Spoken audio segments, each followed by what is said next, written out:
بعض خلک چې چا سره لاس میلاو کړي بیا په سینې لاس ایږدي. ګوره مصافحه کول،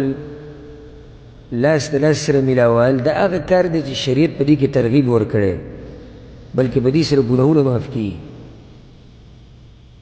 حدیث کې دا راځي، امام ترمذي راوړی دی، ما من مسلمین یلتقیان فیتصافحان،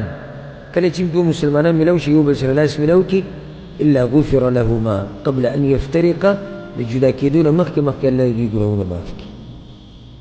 دا څومره معمولي عمل دی، څومره لوی اجر دی، دې نه زموږ اکثر مسلمانان پښتانه غافله دي. بلکې ګوره دې جومات ته دوه ملګري راغلي یو ځای، او بهر ته بیا ووتې او ورسره میلاو شو، لاس ورسره میلاو کړه، که مصافحه ورسره وکړه. څوک درسره لاره کې میلاو شو، السلام علیکم، لاس ورسره میلاو کړه، ګناهونه ورسره بخښلی کېږي. نو دا خو پرېږده لاس میلاول، په خوله دې ته هم نه وایي.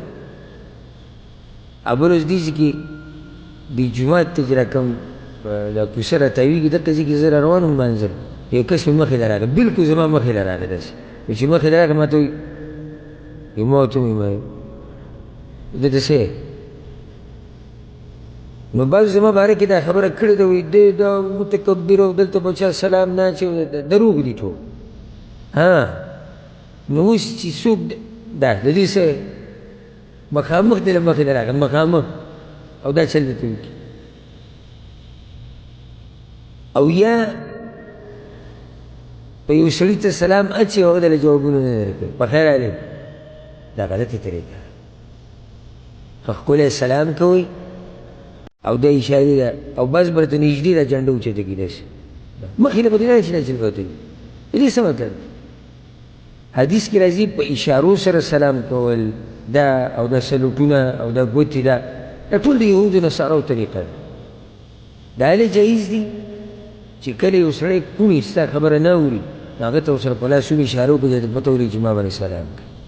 یا لرې ستا اواز ورته نه رسېږي. لکه یو سړی ګاډي کې ناست ته په روډ په غاړه ولاړ، خو په خوله به ورسره وایي، دې کې هم شرط دا دی، ګوره دې کې هم شرط دا دی، په خوله به ورسره وایي چې دا لوړ به داسې نه اوچتې، السلام علیکم ورحمت الله، سیدا پوه شي چې ویلې سلام شي، خبره ته وعلیکم السلام. نو خوا کې جومات کې ته مونځ ختم کړې که نه، سلام دې ووایه، خوا کې د کس نه سلام، په دې ځای کې دې ته څه ضرورت دی؟ السلام علیکم وایه، لاس ورسره میلاو کړه، څنګه یې کوې، دا طریقه. نو دا او یا د سترګو اشارې، دا روزې خوځول، او په خیر علي د سلام نه مخکې ویل، دا صحیح ده. دا په خیر علي خشتي ویلی شي شریعت کې، هېڅ خبره نه ده، ثابت دي. پیغمبر صلی الله علیه وسلم بهر کلی وي ملګرو ته په خیر به ورته، خو د سلام نه بعد نو دا لاس میلاول، په دې سره الله ګناهونه رېږي او ګناهونه ورسره معاف کوي. خو دا مصافحه په عربۍ کې څه ته وایي؟ د یو لاس ورغوی لګېده د بل لاس سره، بس دې سره مصافحه ختمېږي چې تا د یو مسلمان سره لاس میلاو کړو، لاس په لاس کې ورکړو، نو بس خبره ختمه شوه. دلته دا خبره مې یاده کړئ، مخې ته خبره راغله نو ذکر به کوو. یو ادب د مصافحې دا دی چې مصافحه به ښه ښکلې په ډوب لاس کې. ډوب لاس څه مطلب دی؟ لاس به ښه پوره ورکړې، بس داسې دا ته به چې یېرېږي چې دا ګوتې دې څوک پرې کوي که څه چل کېږي، نو داسې ده، یا درې ګوتې، یا تا به له لاس ونه نیولی نه وي، لاس مصافحه به شونې دی بیا راکوي، نو داسې چې مصافحه ورغوی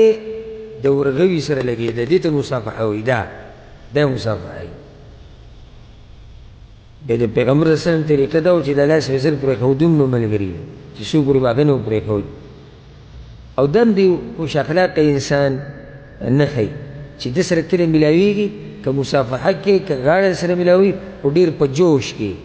دې مخامخ سړي ته محسوسه کړي چې موږ ستا په میلاوېدو او تا سره په ملاقات باندې څه یو خوشحاله. هدې باو سره چې لاس دا مخ به یې هم راچولی او درې ګوتې، یا باو سره چې لکه غاړه میلاوې، سوډانیانو هغه طریقه نه، سوډانیانو راځي اوږه باندې لاس کېږي، بس وبه دې درېږي، بس ختم، مخې ته مه راځه. مسلمان سره چې ملاویږي حشاش بشاش مسکی شاو السلام علیکم لاس ولو وځوه څنګه یې ښې بیا د لاس ولو ونیسه چې روان یې په لار باندې دا د مینې د زیاتېدو اسباب دي او ګناهونه ورسره من الله بقي دا مصافحه چې دی چې کله دا ورغوی د ورغوي سره ولګېدو نو خبره څه شوه ختمه شوه د دې نه بعد په سینه لاس ایښوده دا د سلفو نه نه ثابت او که چېرته یو علاقه کې دا عادت عرف بغیر د ټیټېدو نه ګوره ټیټېده دا خو ناروا دي دا بس کله په سینه لاس کېږي او داسې شي دا خو بلکل ناروا دي ټیټېده زه خبره صرف د دې کوم چې لاس په سینه باندې کېږي او دې لاس په سینه باندې ولږدي یعنې چې ستا ځای دلته دی تا سره موږ محبت کوو او دلته یو فایده بعض وی ادب دا دی چې ته مانځي کې ولاړ نو لاس ته نامونه لاندې کېده وایي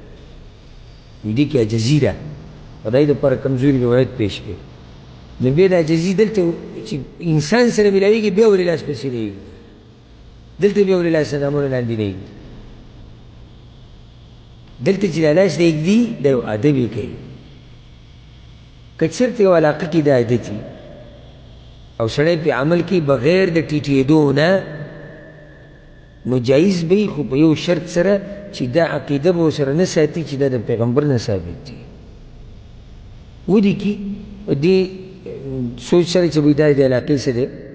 عرف او عادت دی او د شریعت سره ټکراو نه خوري او د عبادت په نیت نه دی نو بیا جایز دي والله اعلم